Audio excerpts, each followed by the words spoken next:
केंद्रीय क्रीडा राज्यमंत्री रक्षा खडसे आज धाराशिव जिल्हा दौऱ्यावर। यावेळी मंत्री खडसे या तुळजापूर येथे तुळजाभवानीचं घेणार दर्शन। आमदार अबू आझमी आज सोलापूर दौऱ्यावर। आगामी स्थानिक निवडणूक संदर्भात सोलापुरात घेणार बैठक। पालकमंत्री गुलाबराव पाटील आज जळगाव जिल्ह्याच्या दौऱ्यावर। बचत गटाच्या महिलांसोबत गुलाबराव पाटलांची घेणार जाहीर सभा। इराणमधून 290 भारतीय विद्यार्थी दिल्लीत परतले। आतापर्यंत 1100हून अधिक विद्यार्थी घरी परतले। ऑपरेशन सिंधू अंतर्गत विद्यार्थी भारतात परतले।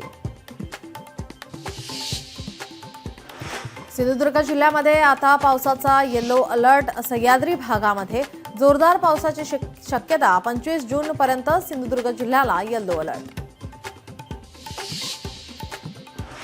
आषाढीच्या पार्श्वभूमीवर पंढरपुरामध्ये सायकल दिंडी। पंढरपुरात पार पडणार सायकल गोल रिंगण। केंद्रीय मंत्री रक्षा खडसे राहणार उपस्थित।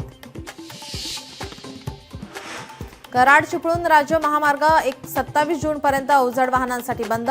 रस्त्याचे काम युद्ध पातळीवर सुरू असल्याने निर्णय। मुसळधार पावसात राज्य महामार्गावरील मोरी पूल वाहून गेल्याने नवीन पूल बांधणीस सुरुवात।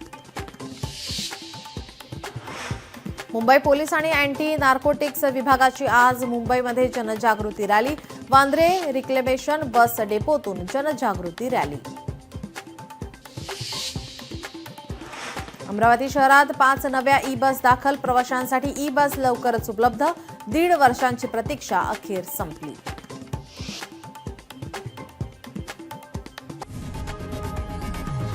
लोकशाही मराठी ऐका, पहा, जागरूक रहा।